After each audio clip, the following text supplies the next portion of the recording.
तो लोकसभा चुनाव के चौथे चरण में आज 96 सीटों पर चुनावी अखाड़े में उतरे दिग्गजों की किस्मत का फैसला ईवीएम में दर्ज हो जाएगा। 9 राज्यों और एक केंद्र शासित प्रदेश में वोटिंग जारी है। आपको बता दें, सुबह 7 बजे से ही वोटिंग की प्रक्रिया शुरू हो चुकी है। और इस बीच शुरुआत करेंगे आंध्र प्रदेश से। जी हां, आंध्र प्रदेश में सभी 25 जो सीट हैं उस पर आज वोटिंग सुबह 7 बजे से ही शुरू हो चुकी है। इसके साथ ही आंध्र प्रदेश में 175 विधानसभा सीटों पर भी मतदान हो रहा है। लोकसभा चुनाव के लिए 503 उम्मीदवार और विधानसभा चुनाव के लिए 2705 उम्मीदवार चुनावी अखाड़े में अपनी किस्मत आज आजमा रहे हैं। और सीधे रुक करेंगे हमारी सहयोगी नेहा हेबालिका, जो आंध्र प्रदेश से इस वक्त हमारे साथ जुड़ गई हैं। नेहा, आंध्र प्रदेश के लिए खास तौर पर आज का दिन अहम होने वाला है, क्योंकि लोकसभा के साथ साथ विधानसभा के लिए भी आज वोटिंग की प्रक्रिया कंप्लीट हो जाएगी। आपसे जानना चाहेंगे कि पोलिंग बूथ पर, हालांकि सुबह के 7 अभी बजे ही हैं, क्या नजारा है, क्या लोग वहां पर पहुंच रहे हैं वोट डालने के लिए?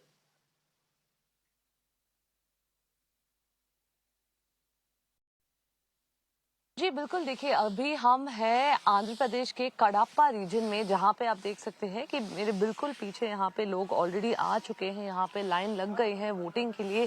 अगर अभी बात की जाए, ऑफ कोर्स जैसे कि आपने कहा, आंध्र प्रदेश के लिए आज इनफैक्ट अहम रहेगा, क्योंकि not only in fact Lok Sabha election, यहाँ पे इनफैक्ट आज इनका स्टेट असेंबली इलेक्शन भी होने के कारण हम देख सकते हैं कि आज बहुत अहम दिन रहेगा यहाँ पे। ऑफकोर्स अगर अभी कडापा की बात की जाए तो हम ऑलरेडी जानते हैं कि किस तरह से यहाँ पे इनफैक्ट वाईएस जगन रेड्डी और वाईएस शर्मिला के बीच में जो इनफैक्ट फैमिली है, इनफैक्ट दोनों भाई और बहन के बीच में किस तरह से झगड़ा आज चल रहा है।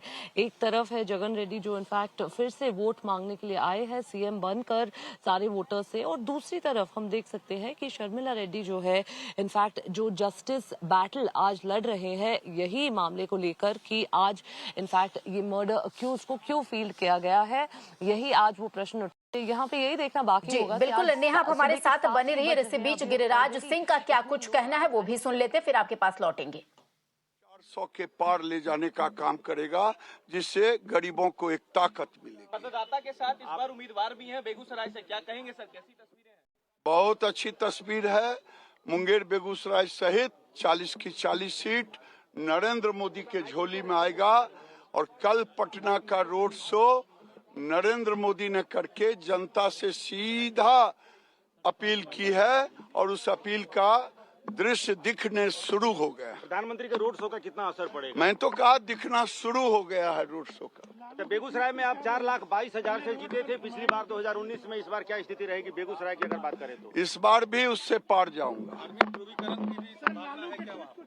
देखिए, धार्मिक ध्रुवीकरण, ये लालू यादव जैसे लोग जो कल तक पिछड़ों की बात कर जातियों में बांटते थे, आज मुसलमानों को आरक्षण देकर के हिंदू पिछड़ों को तबाह और बर्बाद करना चाहते हैं, उसके नौकरी छीनना चाहते हैं। मैं यादवों से अपील करूंगा, कुर्मी, कोयरी, पिछड़े, निषाद, सबसे अपील करूंगा, SC ST कि इसका बदला लो। भारत को लोग पाकिस्तान बनाना चाहते हैं, भारत को पाकिस्तान बनने से रोकना है तो 400 के पार करो।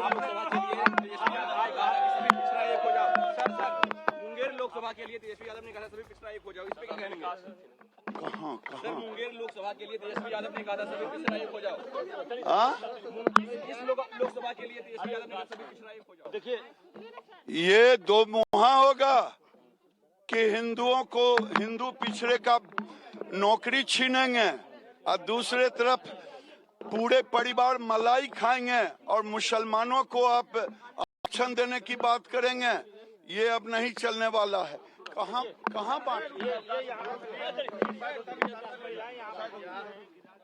देखिए, बीजेपी के उम्मीदवार हैं बेगूसराय से गिरिराज सिंह, केंद्रीय मंत्री भी हैं। इस बीच उनको चुनावी अखाड़े में उतारा गया और पहली प्रतिक्रिया देते हुए और साफ तौर पर जिस तरीके से प्रधानमंत्री नरेंद्र मोदी का कल पटना का रोड शो हुआ था, उसका कितना असर पड़ने वाला है उसका यहाँ पर जिक्र करते हुए गिरिराज सिंह, जो बेगूसराय से खड़े, आपको बता दें बिहार में 5 सीटों पर मतदान शुरू हो चुका है। चौथे चरण में 5 सीटों पर मतदान हो रहा है। और सीधे रुक करेंगे हमारी सहयोगी नेहा हेबालिका, कुछ और भी हमारे सहयोगी थोड़ी देर में हमारे साथ ग्राउंड जीरो से जुड़ेंगे। नेहा, आप अपनी बात कंप्लीट कर सकती हैं।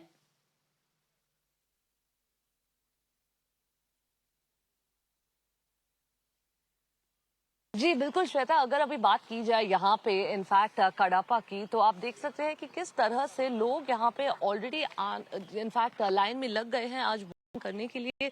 यहीं पे आज इनफैक्ट देखना होगा कि किस तरह से यहाँ पे ये जो पॉलिटिकल फाइट जो चल रहा है ये पूरे फैमिली के बीच में, इसका आज इनफैक्ट वोटर्स पे कितना असर पड़ेगा। एक तरफ तो जैसे कि आप जानते ही है कि एक तरफ है इनफैक्ट जगन मोहन रेड्डी जो फिर से दूसरी बार आज इनफैक्ट इलेक्शन के वोट मांगने आए हैं, और दूसरी तरफ इनफैक्ट है चंद्रबाबू नायडू जो ऑलरेडी रह चुके हैं मुख्यमंत्री यहाँ से 3 बार। ऑफ कोर्स अभी सबसे अहम बात यहाँ पे ये है कि not only Lok Sabha elections but यहाँ पे इनफैक्ट आज स्टेट असेंबली इलेक्शंस होने के कारण भी आज बहुत लंबी लाइन लगी है। सुबह के 7 बजे से ही देखना होगा शाम होते होते ही कि वोटर परसेंटेज कैसे रहेगा।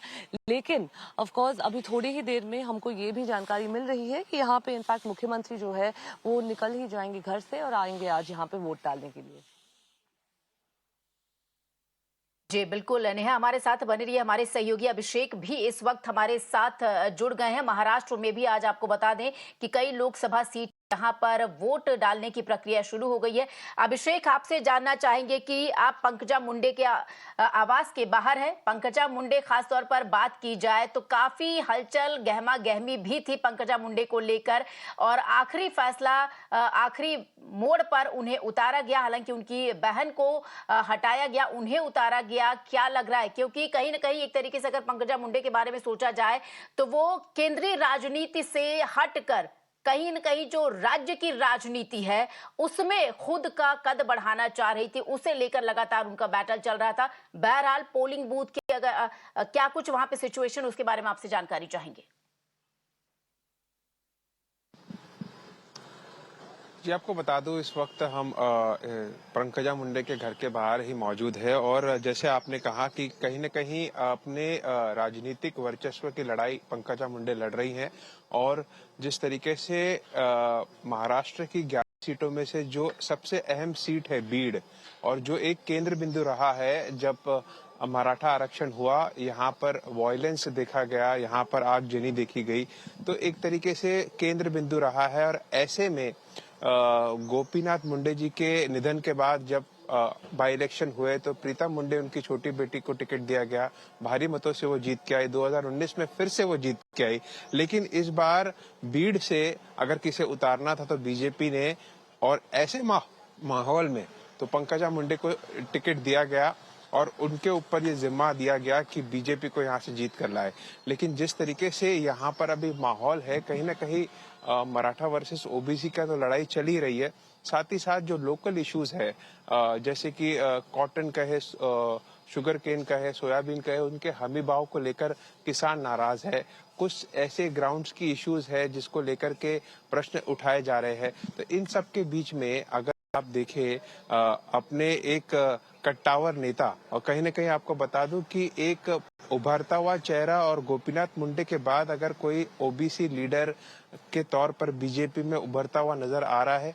5 साल मंत्री भी रह चुके हैं पंकजा मुंडे, बाल विकास मंत्री 2014 से 2019 में विधानसभा हारने के बाद कहीं ना कहीं उनका करियर का ग्राफ नीचे आता हुआ दिखाई दिया, साइडलाइन करते हुए दिखाई दी बीजेपी में। लेकिन फिर एक बार नेशनल राजनीति में उनको मौका दिया गया है, और देखना बड़ा दिलचस्प होगा क्योंकि कांटे की टक्कर बताई जा रही है। एक और बजरंग सोनावने जो शरद पवार गुट से है, एनसीपी के, उन्होंने टिकट दिया, वो बड़े मराठा लीडर है और कहीं ना कहीं उनका भी वर्चस्व पूरे बीड जिले में देखने को मिलता है।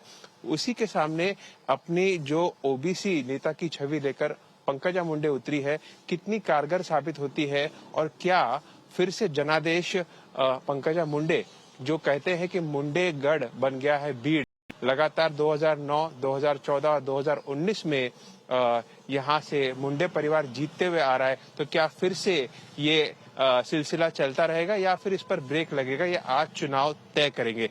लेकिन कहीं ना कहीं देखा जाएगा तो महायुति के सभी नेता, देवेंद्र फडणवीस का है, अजीत पवार का है, यहाँ पर जमकर पंकजा मुंडे के लिए प्रचार किया गया है। बिल्कुल अभिषेक और नेहा हेबाले, आप दोनों हमारे साथ बने रहिए। इस बीच सीधे दर्शकों को लिए चलते हैं, हमारी सहयोगी वर्षिनी का क्या कुछ कहना है वहां पर।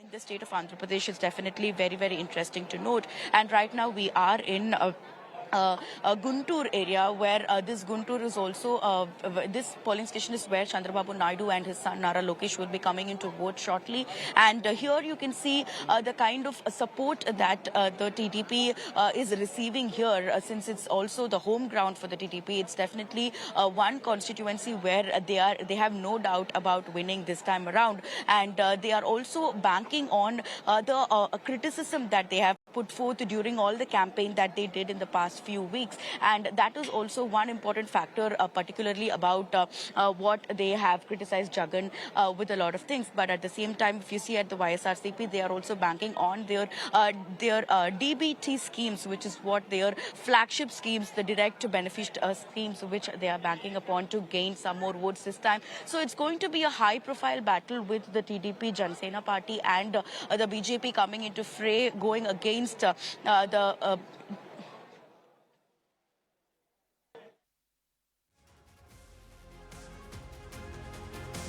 तो विजयवाड़ा से हमारी सहयोगी वर्षिणी की लाइव रिपोर्टिंग आप देख रहे थे। लगातार ग्राउंड जीरो से आपको चीजें जो है आप तक पहुंचाते रहेंगे। पोलिंग बूथ का क्या कुछ नजारा है वो भी आपको हम दिखा रहे हैं। विजयवाड़ा की पोलिंग बूथ पर अगर देखा जाए तो जनता की लंबी कतार, यानी लोग सुबह सुबह ही वोट डालने के लिए पहुंच गए हैं। हालांकि वहीं एक सीनियर सिटीजन की तस्वीर भी सामने आ रही है विजयवाड़ा से, जहां पर वो अपना वोट कास्ट करने के लिए पहुंच रही हैं।